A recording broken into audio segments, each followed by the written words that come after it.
to the channel. Today I'm going to be going to the junkyard to get some brake lines so I can delete the ABS on the 3000 GT.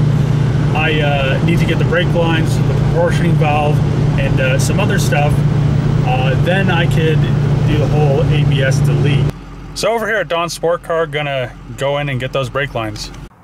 All right, so I got pretty lucky. This one has no ABS. You can see there's not a big, like 7 lines running up against the frame rail.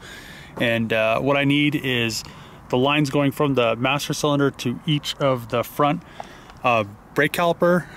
And then I need the proportioning valve. I'm not exactly sure if they're different, but I'm gonna grab it anyway.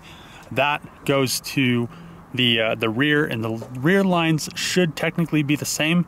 Just the proportioning valve should have, I believe, less ports. So I brought a line wrench just because if you don't use one of these, most of the time you end up stripping the little tin nut on there, and then you know it's pretty much impossible to get them off. So just bring one of these or get one of them before you go to the yard.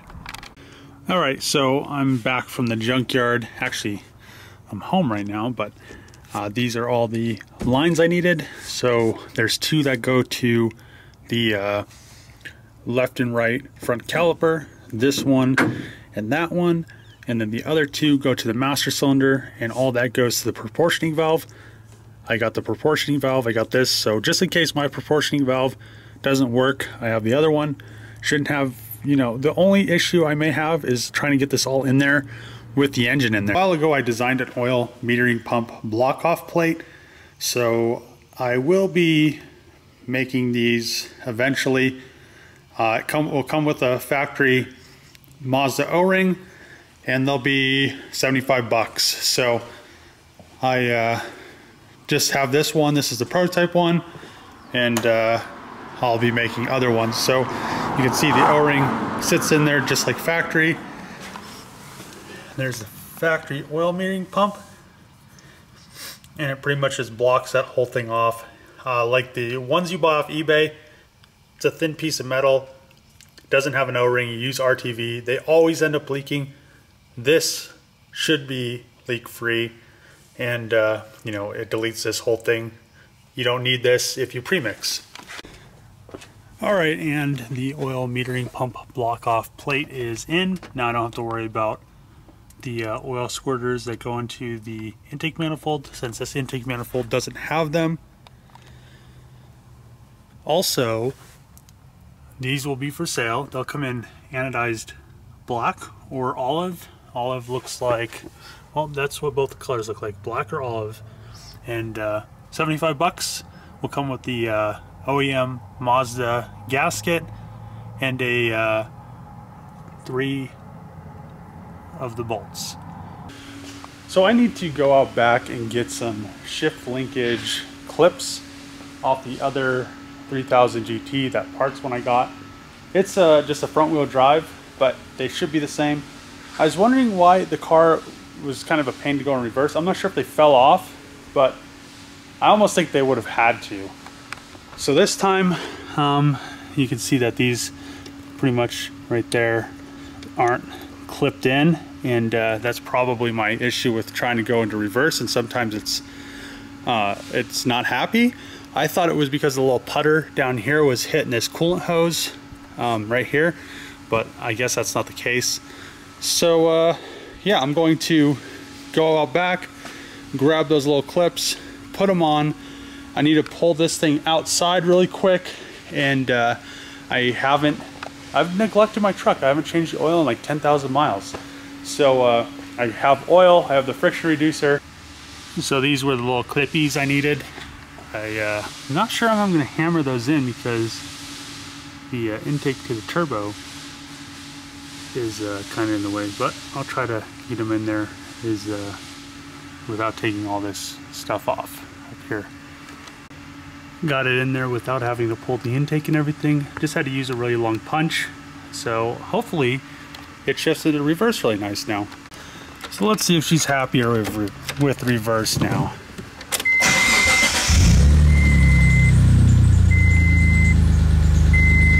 AC.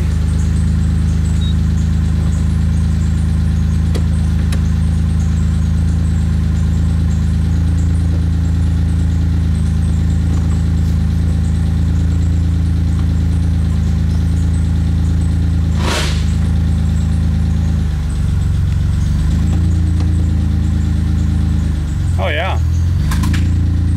I don't know what that was. I just ran over it.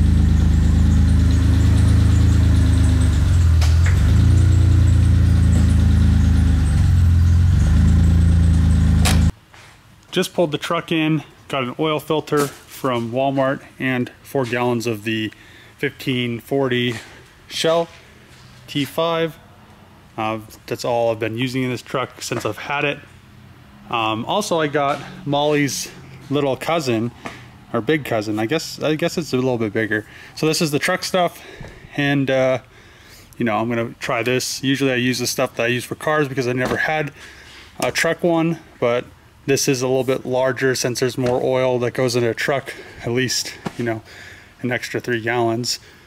And yeah, so hopefully it works just as well. I'm sure it will. I've never had any problems with the other stuff.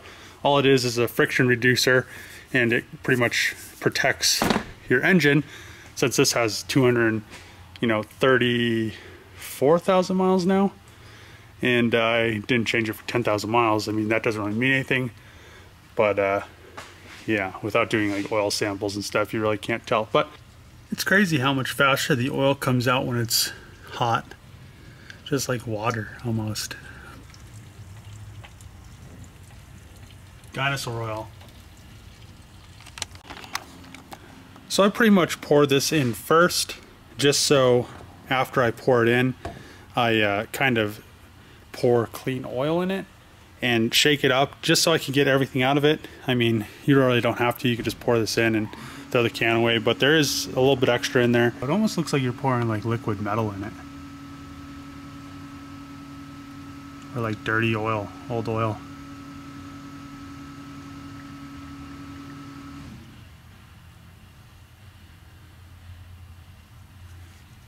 You could also just like let it sit in there for a long time, but I like the whole oil technique where you put oil in and shake it up.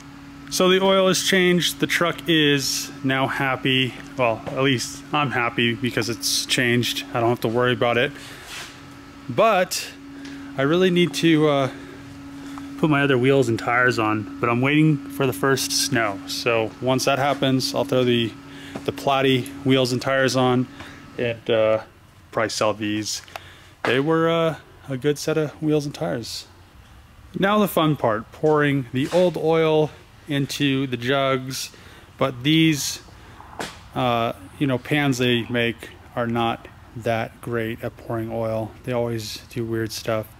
On this one, they almost should have made this little lip right here like tall, because when you pour it, there's no like vent, so it all builds up, and you know, it's a pain to pour. So I took the pan in the sun. Doesn't look like there was any metallic-y boys in there, so that's really reassuring when you don't, you know, you haven't changed your oil for 10,000 miles. A lot of heavy, like long distance towing. I towed through Death Valley on that oil, so I was like, I probably should have changed it a little bit sooner, but you know, really impressed with the truck. I know a lot of people give 6 liters a bad name, and I think that's mostly because, you know, lack of maintenance. So I am definitely pumped about the truck, and I'm glad I changed the oil. I've been neglecting it a little bit. So yeah, I think that's the end of this video. I still need to do some other stuff to the VR4. I brought some things today to scuff and high build with the fender, and that one little cowl thing, some other stuff. You know, I just don't like mixing paint unless there's quite a bit of things to paint, because, you know, when you paint, you pretty much have to mix a color or mix a primer or whatever you're mixing, and then paint it, and then you have to clean the gun. And cleaning the gun isn't that big of a deal.